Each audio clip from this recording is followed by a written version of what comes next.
We have a special guest right now. Yes, we do. We have the co-author, I should say, of Carlys Voice. Arthur Fleischmann is joining us from Toronto, Canada. Is that right, Arthur? That's correct. Hi. Hi. There he is. How are you today? Good. We were just soup here. Oh, okay. We were just looking at the 2020 piece. Yeah. And quite an inspirational journey, I have to say, just in the beginning. But we're going to go back to the very beginning. Yes, and so you have these 3 children. You had twin girls, and when did you first know that Carly was a little different?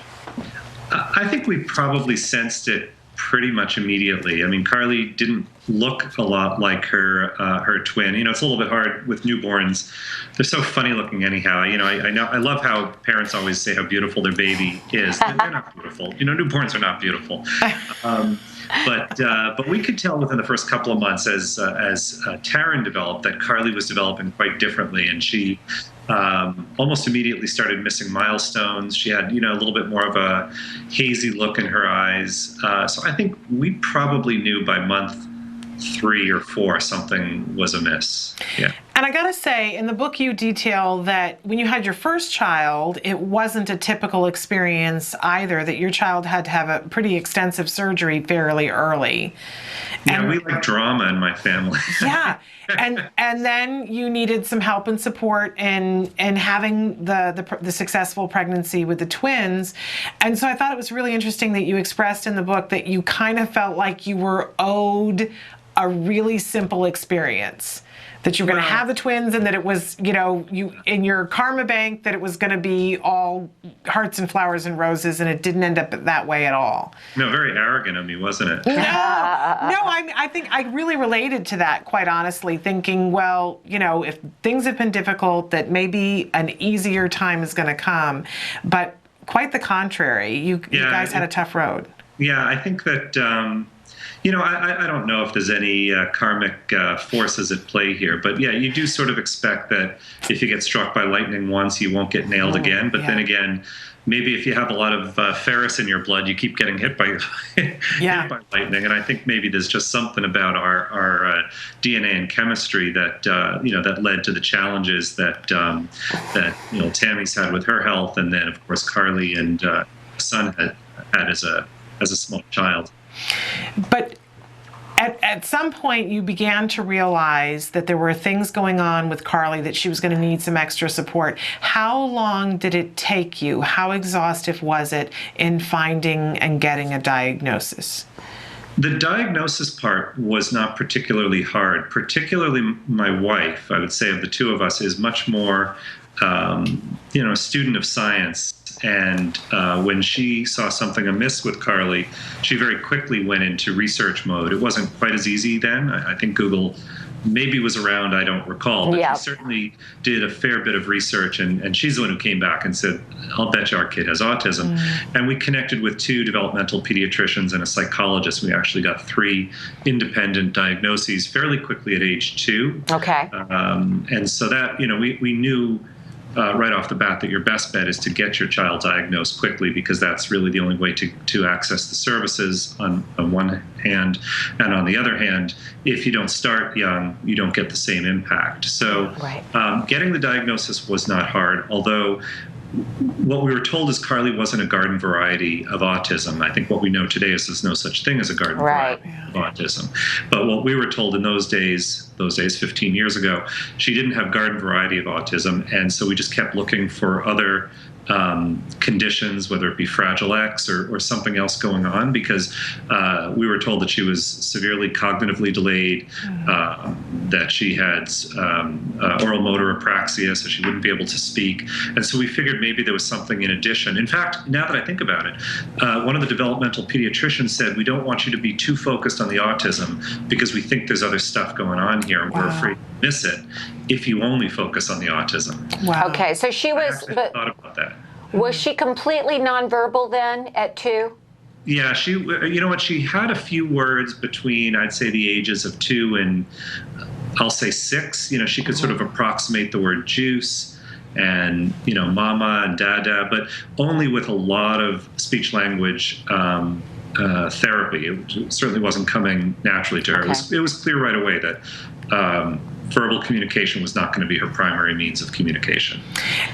And so did you get to a point where you thought, this is just how it's going to be and we're never going to be able to communicate with our child? Had you gotten to acceptance on that, or can anyone ever get to acceptance on that? Well, I think, the first 7 or 8 years were the fixed Carly years, as we called it, where we truly believed that there was some button we could press that would alleviate some of the challenges and suffering that we were witnessing. Though I think in our heart of hearts, Tammy and I certainly knew that she wouldn't speak. I think there were other people who hoped that they might, elicit speech from her. But she was starting to learn other communication techniques, working with Barb, her speech language pathologist. She was doing very well with PECs, not so well with sign language because she's got a motor planning issue. So the intricate sign, she even today does some very basic signs, but the more intricate signs she can't do. So we knew that she could communicate. It was cumbersome, the stacks of pictures and the PECs Right. decks. And She wasn't using computer-assisted technology at that time? Not at that time, not at I'd say ages, 4, 5, 6. I think we started to introduce Dynavox machines probably right around there. Right. But they were so cumbersome. They actually frustrated her more than anything. You'd press one picture and another word you'd press carrots and apple would pop up. Like they were just really, the technology was really yeah. It's amazing how far we've come with technology just in the past couple of years, right? In terms of helping our nonverbal kids. What you mentioned, all the challenges and the struggles, can you kind of tell us a little bit about that, what it was like on a daily basis, what Carly's challenges were? Yeah, they were so deeply fundamental. The speech was actually, in some ways, the easiest thing. The lack of speech was the easiest thing to deal with. I think the hardest thing to deal with, when you saw a little bit of that in the 2020 video, she never sat still. She never stopped moving, and when she was moving, she generally was doing some sort of foraging, jumping, banging, pulling, emptying of cupboards, emptying of closets, stripping off clothes, overflowing tubs. And I don't mean for an hour or two. I mean 20 hours a day. Like she slept maybe 3 or 4 hours a night. And if she wasn't sleeping, she was pretty much destroying. How was that? What was that like for you and your wife? I can't even imagine the kind of stress you were under. Can you tell us about that? I can't even imagine. Even when I reflect back, it's just such an incredible blur because we're so sleep deprived, and running a business and raising 2 other kids, and my wife had health issues, as you saw in the book. Through all that, we did make use. We're very fortunate. We could afford, through debt and good fortune, we could afford support in the house. So we definitely had support during the day. We would make ourselves, or we would make use of respite care. So we would have, the occasional weekend where we could sleep for a couple of days. Pretty quickly, I'd say by age, maybe 8 or 9. Well, not so quickly, I guess. By 8 or 9, we started taking vacations without Carly and leaving her with a nanny or a therapist or in respite, just so that we could go away with the other 2 and enjoy a bit of life. But no, it was really exhausting. I think you just give up a lot of the pleasures of life when you're faced with this, because even small things like having family over for dinner, there's no joy in it. It's just more work to do, right? More dishes to do, and more preparation. So you acknowledge you're not going to have the same life as your friends and your neighbors have, and you put your head down and you muscle through. Right. But things did change for you, and Carly did have a huge breakthrough, and we're going to talk about that, but we're going to take a break, and in just a couple of minutes we're going to come back and talk more with Arthur Fleischmann and tell you about Carly's big breakthrough, which led to Carly's voice. So stick with us. We're back with Let's Talk Autism with Shannon and Nancy, and we have been speaking with Arthur Fleischmann, and we were just talking over the break, sharing our stories with him about our children, Jim and Wyatt, and our journeys. Yes. And that's what we're doing here. We're really sharing our life journeys with our children, and in hopes that our stories will help you at home. And this is a really, truly remarkable story. Arthur Fleischmann is sharing with us Carly's voice, his journey with his daughter, Carly, who's the co-author of the book, who is nonverbal. And we were getting ready, Shannon, you were getting to the breakthrough. Yes. So when she was 10, tell us what happened, the big breakthrough. So, as I mentioned, we had abandoned the notion that family vacations were actually any good for anybody. And Tammy and I took the other two away to the Grand Canyon for spring break. And we were away, and we were driving down from the canyon rim back toward Flagstaff, and the phone rings, the cell phone rings, and it was Howie, and he's all sort of breathless and excited. And he said, Carly's been typing today. And I didn't really totally understand. I mean, we'd seen her typing on her, at that point she did absolutely have it was either, I think it was a Dynavox or something. It was, one of those, it was a precursor to an iPad, basically. Right. So it had all those images on it, but it also had a keyboard on the screen. And as I understand from Carly and from Barb and Howie, she wasn't feeling well, and she didn't quite have the exact words to describe how she felt. So she typed, "Help, teeth hurt." And ultimately she threw up, and she was running a little bit of a fever, and she just, she was sick. And, I'm not sure we totally, I don't want to say we didn't believe, but I'm not sure we totally embraced the power of what we had just heard, because, 3,000 miles away, and we didn't see it ourselves, and it didn't quite compute because Carly was so, we knew that she had some measure of intelligence, and we knew that she could point to pictures and images. We even knew she could point to a couple of letters, like if you put, CAT and DOG, and you said point to dog, she could point to dog fairly reliably.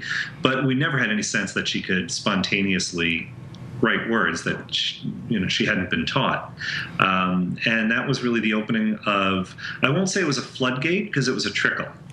For about a year, her writing was very, sporadic and fairly short and quite functional. But it opened up a whole new world for her, and certainly for us. It's amazing, and offers so much hope for so many people who are out there whose children have not yet found their voice. But Carly is now someone who is very prolific, excuse me, and you were saying before we had you on that she's quite social networking savvy, and has the opportunity to talk to, for people to ask questions from time to time, and which is quite amazing. What is your experience of Carly now? Well, it's been a very long, slow progression. I don't want anyone to think that there was some sort of, act of God or miracle here. She worked very hard to get to the point that she even knew what letters strung together meant. And as she talks about in her final chapter of the book, maybe we'll come back to that, but what she calls her inner voice, and the ability to process information and process sound and process words. But between the ages of, say, 10 and 13, she started to string together more than just simple requests, like, I want juice, or let's go for a walk, or give me cookies, or whatever. And she started to show a sense of humor, and she started to show a remarkable awareness of pop culture and current events. And when it was time for her to have a bar mitzvah or bat mitzvah, her speech pathologist said, at 12 or 13, Jewish kids have a bar bat mitzvah. Usually they write something. We think you should write something, a speech or a letter or something. And so that was her first serious piece of writing. It was about a 10-minute speech, so it was about 6 pages long. And then she, with her pushing, we made our way to Ellen DeGeneres, who she wanted to have read the speech for her on video. And we successfully petitioned Ellen to read it, and she videoed it, and we played it at the event. It was really, that to me was sort of the watershed moment. It wasn't even just the writing. It was this moment where we got to see Carly express a point of view about autism and her family and the world around around her and a really important worldview to a group of 250 people and see their reaction to her, because everyone had previously looked at her as, this poor autistic girl who, may end up in a group home one day. She wrote this speech, which was very powerful and very, very moving. I mean, people were laughing and crying, and they just had this experience that, I can't believe your child actually has that much depth and ability to move people and motivate people. So that was really kind of the opening. And so that would be about age 13. And then it just kind of took off from there. I mean, there was a piece on 2020 about her. And social media was just taking off. A friend of ours built a little website, which we've since rebuilt. Facebook came about, Twitter came about. And because, excuse me, it was so important for Carly to express her point of view to people who would listen, social media was a natural way for this previously closed-in, silent individual to reach, not just her immediate family and friends, but quite literally now millions of people, right? Yeah. With 40,000 followers, and then their followers, or 36,000 Facebook followers. She reaches every day, 2 or 3 million people. It's how really can our viewers connect with Carly on Facebook or Twitter or wherever? Yeah, the best way to reach her is to follow her on her public profile on Facebook. It's Carly Fleischmann. Okay. Carly, and Fleischmann is F as in Frank, Leischmann. Okay. And she doesn't really use her private Facebook page, so people do try to friend her, but it's just too overwhelming. Right. Her public page, she posts and tweets and answers questions. On Twitter, she's Carly's Voice, at Carly's Voice. Okay. And so her website, we can chat a bit about this. We built an interactive video which will allow people to experience the world of autism. I have an ad agency here in Toronto, and my partners partnered up with a production company, and we built a really incredible interactive video that allows people to experience through Carly's eyes what 90 seconds in a coffee shop would feel like. And if you go to you can go in either way. You either can go to carlysvoice.com, which is her website. We had that up just now. Okay. And so you probably saw a link there to the cafe, carlyscafe.com. Okay. It's the experiential site. So she's got lots of different ways for people to interact and, just learn that it's not a moneymaker. There's nothing e-commerce about it. It's just a chance for people to interact with Carly and with each other. That's, the days of forums seem to be over, but Facebook walls are a great place for people to exchange information. That's great. What an amazing thing to do, to allow people to experience that world. I really, we commend you for doing that. Absolutely. So Carly is how old now?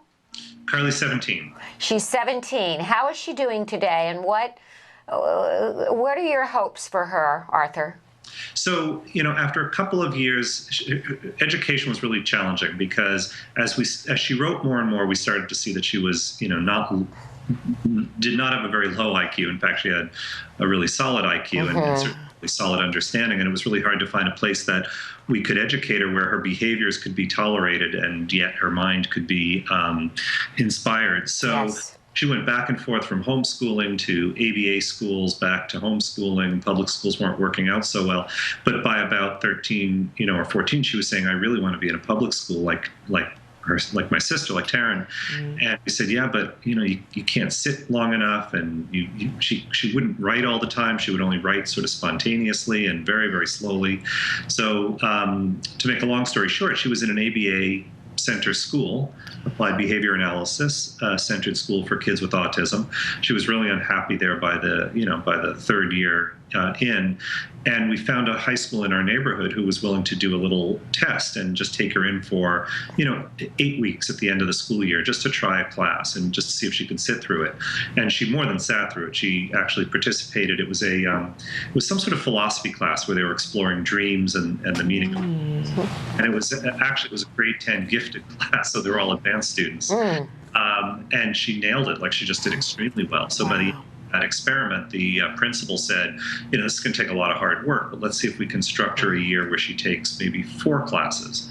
And that took a lot of trial and error because she has no motor planning really very low, fine motor planning in her hands. Things like mathematics is a little tricky because she can't hold a protractor or compass, anything like that. So we figured it out, and she now takes, she's back for just finished her second full year in a mainstream high school. She's taking all advanced academic classes in playwriting, English, philosophy, history. She's taking like home ec and that kind of thing too to fill it in, so not every class is academic. Right. As I understand it, she made honor roll this year, which means her average is, I think, a way. Yeah. Well, I'm telling you, this is certainly a lesson for everyone out there that is watching. Don't assume that a child, whatever their behaviors, whatever their symptoms, is not intelligent. Assume the opposite. Yeah, Assume intelligence. This is something we hear again and again. Yeah. And thank God for educators like the principal you found that said, this is going to be hard work, but we're going to do it. And that's what real educators do, right? They take on challenges and they see how to help. Yeah, absolutely. You have to really, you've got to work hard. We are strong advocates, but Carly is an impossibly strong advocate. I mean, she wrote the petition letter to the principal when we sat down with her and said, let's strategize how to handle this meeting. She said, I got it under control. She did. She had this, she had this incredible letter written that by the time she played it, the principal just went, I can't argue with that. You have to find a way to make this work. So you really do have to advocate for yourself if your child isn't ready to participate in that advocacy. You have to reach deep down within, or find a friend, a family member who can, who won't take no for an answer. Yeah, absolutely. I have to go back to the book here for a second, because the book is phenomenal. It's really wonderful. And as you mentioned, Carly writes the last chapter in the book. What really tipped the scales and inspired you to get it written down and get the book done? So, that's a tough one. I would say it came down to a happenstance phone call. I got a call from a publisher, a guy I've never met, and just over 3 or 4 long phone conversations, I joked with my wife that I had a man crush on the guy because he was so smart and just had a really nice quality to him. So he said, I don't know that we'll buy your manuscript, but he was at Hyperion, which was part of Disney, which is part of ABC, so it was all in the same family. And after the 2020 piece aired, he said, I think you should try to explore that further, because my guess is that little 8-minute clip only tells a fraction of the story. And I said, yeah, for sure. So I talked to Carly, and at that point she was really, trying to express herself more and more. And we decided that a book was really the best way to have a long format platform for telling all aspects of Carly's story, and that people would realize there was no miracle here, because the news media captures it in 30 seconds or a minute, 3 minutes, and they make it look quite miraculous. And that's not fair to people, right? It's not fair to other families to think that, why have hope? Because that was just a freak accident that their kid was, so brilliant or whatever. So we wanted people to understand that our life was hell for 10 years. It's still not easy by any stretch of the imagination. Carly has very severe OCD. She types extraordinarily slowly. She has all sorts of sensory issues. It's going to be a lifelong battle. And we thought a book was a great place to really map the journey. And because we'd have time, we'd have a year to write it. Carly could write little segments of it. As it turns out, she wrote a whole chapter at the end, and then we also used a lot of her writings throughout the book. Maybe the only advantage to her being nonverbal is I've saved every conversation we have ever had. Wow. That's great. So a lot of the book was written, or... Well, you're making it sound easy. No, it took a year to write it. It took a year to write the proposal, which had 5 chapters written in it, and then another year to write the rest of it. Wow. But, so what I mean by that is I had to write the book, but lots of conversations and narrative that you would read in a memoir, often an author has to recreate in his head. Yes. I could go back, and the way we had done conversations is if they were on instant messaging, I would save them, so I would see both sides. Or if the conversation was side by side, where you might ask her a question and she would answer it, very often the person with her at the end of that conversation would quickly go back in and try to type in their side of the conversation. Oh. So in most cases, we had full back and forth conversations between Barb and Carly, Howard and Carly, Barb and Howard. Like, a lot of this was documented. So I could dig through years and years of conversations, like almost like a historian, and pull out the pieces that were relevant to the storytelling. Awesome. How can people get this book? What's the best way, Arthur, for them to get it? I think the best and most economical way is online. It's for sale on all major e-retailers. There are links on carlysvoice.com to all of them, Amazon.com and Barnes & Noble and all the mass retailers. I think it's in Costco now. And so I think that's probably your most economical. It's also available in an audiobook for those who are unable to read. Great. Find that challenging. Yeah. And I want to know, because I was able to read a little bit last night, some of the questions that people ask Carly, and one of the things that I found fascinating, because it's what I would want to ask, is what it was like for her and when she realized that that she had this voice. And I'm not sure I'm going to get the term right, but she says something about filtering. Yeah, she calls it audio filtering. Audio filtering. And that she taught herself how to audio filter. I'm just wondering what you as a parent and what Carly recommends for parents who have children on the spectrum who are nonverbal. What do you guys suggest that they do to help their children to potentially audio filter themselves? Yeah. So let's start with the definition, because it's actually not totally accurate, though. God forbid anyone should correct my daughter. She'll have nothing of that, of course. So, she calls it audio filtering. What she really means is she says that we take thousands of pictures per second with our eyes, and we hear, millions of bits of information with our ears, and even smells and physical sensation can interfere with information processing. And she uses this wonderful metaphor of being in a coffee shop at the end of the book, which is ultimately what we turned into the interactive video. And she just says, it's so hard for me to have a conversation if someone walks by with strong perfume, brushes against my arm with a rough wool coat, the whistle of the espresso maker, a good-looking barista walks by. All these things create such immense distraction that I can no longer hear the person speaking to me and understand it. So it's really sensory filtering, not just audio filtering. That being that, she talks about in the early days how sounds around her had no meaning in the beginning, and then bit by bit she could start to pick up, meaning. First, she says her sister was the first person she thinks she was able to audio filter and fully understand. And so I guess the way I see it is, probably her brain is full of static, lots of inputs, and that creates sort of static. And then in the old analog days when the televisions needed to be sort of, tuned, you used to have to turn a little knob until it comes into focus, or on your radio.